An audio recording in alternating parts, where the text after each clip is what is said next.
The law of attraction is the law of inclusion. There's no exclusion in law of attraction. So when you look at something and you say, no, I do not want that, what you're actually saying to the universe vibrationally is, bring to me more of this that I do not want. So yes, yes, yes. Yes, I want that. That's a really wonderful word. Yes, because yes is saying, come to me this thing I want. But when you say no, that's like saying, come to me this thing I don't want.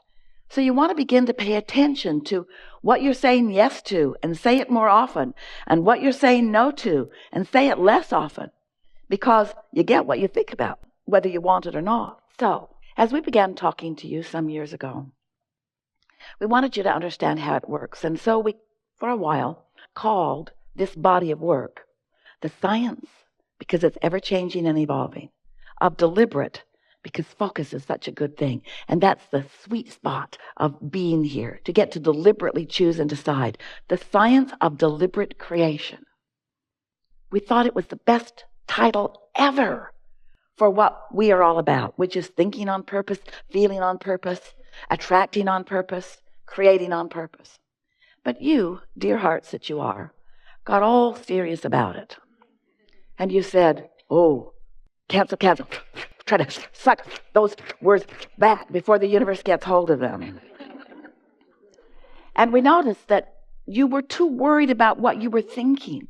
You began to apply this soft approach to life that we were wanting you to understand, that we were wanting you to feel knowledge about. Because if you don't understand how the laws work, then you can't notice the consistency with which the law responds to you.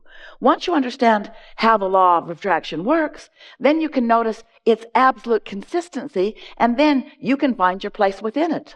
Once you understand that you were source energy before you came into this physical body, and that source energy part of you is still alive and well and active and dominant, then you can understand that you in every moment have a source energy perspective and a human physical personality perspective, and that those two perspectives are playing off of one another. In other words, you are having vibrational relationships with who you really are and what you really want and what you really know and what you're thinking and speaking and knowing in this moment.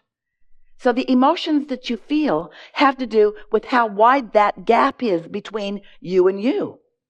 When you are in sync with who you are and you've closed that gap, you feel love, you feel exhilaration, you feel satisfaction, you feel eagerness.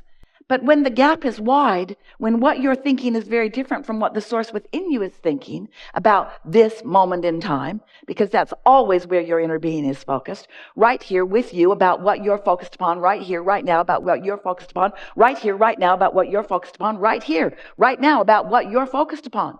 So your inner being is focused. Did we tell you right here, right now about what you're focused upon? Do you understand that your inner being is focused right here, right now about what you're focused upon?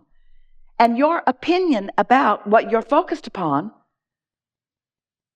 matters in relationship to how you feel.